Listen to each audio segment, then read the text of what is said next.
सीतापुर गांव में वीर प्रताप नाम का एक जमींदार अपने पत्नी जूही तथा बेटे रिंकू के साथ रहता था। वीर प्रताप गांव का जमींदार था, इसलिए उसके पास धन की कोई कमी नहीं थी। एक बार उसके पत्नी ने कहा, अजी मेरी सहेली है ना, उसके हस्बैंड ने शहर में एक नया मकान लिया है, तो क्यों ना हम भी एक नया मकान ले ले। अरे बाबा ठीक है, मैं कल ही एक नए मकान की तलाश करता हूँ। अगले सुबह ही वीर प्रताप शहर की ओर नए घर की तलाश में चल देता है। कुछ दूर चलने के बाद उसे एक आदमी मिलता है। तभी वीर प्रताप ने कहा, अरे भाई, क्या इस शहर में कोई मकान खाली है क्या? जी माई बाप, यहीं पास में ही एक मकान खाली है। क्या मैं उसे देख सकता हूँ? क्योंकि मुझे वो घर खरीदना है। हाँ हाँ बिल्कुल, चलिए मैं आपको मकान दिखा देता हूँ। फिर वीर प्रताप ने अपने घोड़े को एक मैदान में बांधकर उस व्यक्ति के साथ उस घर को देखने चला गया। घर को देखकर वीर प्रताप ने बोला, अरे भाई, घर तो काफी अच्छा है, पर कोई इतना अच्छा घर को बेचना क्यों चाहता है? अरे आप तो बस आम खाइए, गुठलियाँ क्यों गिनते हैं? फिर क्या था, वीर प्रताप ने भी सौदा कर लिया और अपने घोड़े पर बैठकर घर वापस लौट गया। घर जाके उसने अपने पत्नी से कहा, अजी सुनिए, बहुत अच्छी बात है, आप सुनते ही खुश हो जाएगी। क्या हुआ जी, आपने नया घर खरीद लिया? कुछ ऐसा ही समझ लीजिए। अजी आज मैं बहुत ज्यादा खुश हूँ। अच्छा, अब सोने चलते हैं, फिर कुछ दिनों में हमें नए घर में भी तो जाना है। फिर कुछ दिन बीत गए और वीर प्रताप अपने पत्नी और बच्चे के साथ नए घर में रहने के लिए रवाना हो गया।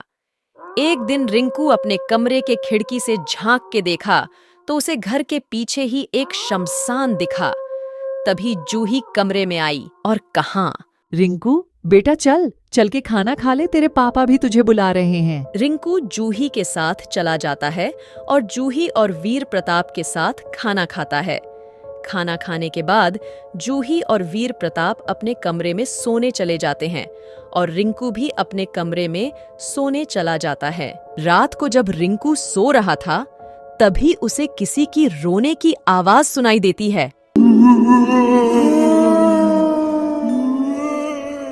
ये सुनकर रिंकू देखने चला जाता है कि आवाज कहां से आ रही है, और चलते चलते वो घर के पीछे के शमशान में चला जाता है।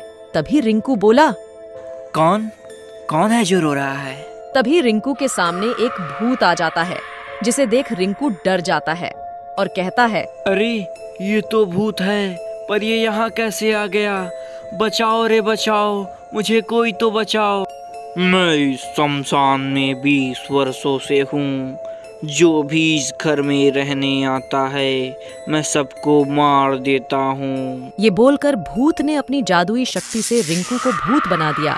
अगले सुबह जब जूही रिंकू को नाश्ता के लिए बुलाने आती है, तो देखती है कि रिंकू अपने कमरे में नहीं है। ओहो, ये लड़का भी ना पता नहीं कहाँ चला गया। ये कहकर जूही अपने पति वीर प्रताप से कहती है, अजी देखो ना रिंकू को, सुबह सुबह पता नहीं कहाँ चला गया। अरे आप चिंता मत करिए, यही होगा, आ जाएगा। देखते ही देखते शाम हो गई और रिंकू का कुछ पता नहीं चला। फिर जूही और वीर प्रताप रिंकू को खोजने चल देते हैं और चलते चलते एक जंगल में पहुंच जाते हैं। तभी एक आदमी आता है और बोलता है, अरे भैया, हमारे गांव में एक भूत आ गया है, भागो रे भागो, जान बचा के भागो। ऐसा कहकर वो आदमी भाग जाता है। तभी रास्ते में उन्हें रिंकू का भूत मिल जाता है, जिसे देख जूही कहती है, सुनिए, देखिए ना हमारे रिंकू को क्या हो गया है। अरे ये अब रिंकू नहीं है, बल्कि एक भूत है।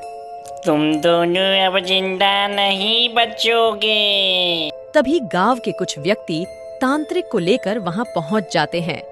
तांत्रिक ने अपनी सख्ती से रिंकू के भूत को जलाकर मार डाला और कहा, ये सब उस भूतिया घर के वजह से हो रहा है, उसे छोड़ के चले जाओ। अगले ही रात वीर प्रताप ने उस घर को आग लगा दिया, जिससे वो भूत भी जलकर मर जाता है।